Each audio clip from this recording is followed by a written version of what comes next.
Welcome to First Page Fridays, a video series from the Ames Free Library. Join us each week as AFL staff share the first pages of books from a wide variety of genres. We'll read everything from new releases to titles from the library's most popular authors and even some of our personal favorites. The Dead in the Dark by Courtney Gould.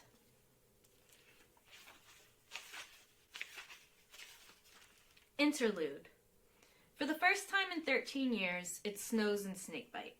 The snow is a gentle thing, lilting like dust on the early January wind, coating the rocks along the Lake Ohi shore in thin slush. The lake water is black and seeps like ink into the snow-hazy sky. It is nighttime, and the people of Snakebite, warm in their homes, fingers pressed to their windows, while they nervously watch the snow fall. For a moment, the world is silent. It is only the wind and the shifting trees and the hushed pulse of water against stone. It is held breath. A boy stumbles to the lake shore. He thinks he is alone. He holds his hand in front of him, palms up as though the snow is only a figment of his imagination. Flecks of it stick to his eyelashes. In the navy netting of his basketball shorts, in his hair the color of the golden hills that border town. He pauses at the water's edge, looks out at the horizon, and sinks to his knees. He is far from home, far from the light, far from anything. The dark watches the boy. It is tucked into the body of a new host, staggering across dead grass and juniper boughs for the better view. This new body is unwieldy to the dark. It will take time to adjust to this skin, to these eyes, to the anxious beating of this new heart. "What are you afraid of?" the dark asks, quiet as the whispering wind. "You have a plan. Act." The host tenses. His fingers are clenched at his sides, lips pressed together, eyes wide. He is a wild animal frozen in fear. "Something's wrong," the host whispers. "Why is he on the ground?" "Does it matter?" "I don't know." The host does not move. "What do I do?" "Go," the dark breathes. The host nods. He inches from behind a thick juniper trunk, standing closer to the boy, just out of sight. The boy does not notice, does not move. Through the flickering snowfall, the boy's face is tear-streaked, red with grief, hollow. He stares out at the black horizon, but he stares at nothing. The host hesitates again. The boy pulls a cell phone from his pocket.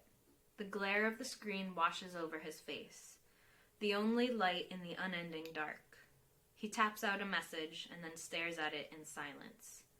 Tears are still wet on his cheeks, rivulets of white light. All at once, the host is overtaken with the idea of marching forward, grabbing the boy by his collar, pressing his thumbs to the column of his throat. He feels skin under his fingertips, the tangy scent of iron mixing with the snow. For years he has imagined this. He pictures death running through him like a current. As quickly as he imagines it, he chokes the vision. The dark has dealt with this kind of hesitation before. It slithers through the host, coiling around his heart until it finds the black rot of hate it knows well.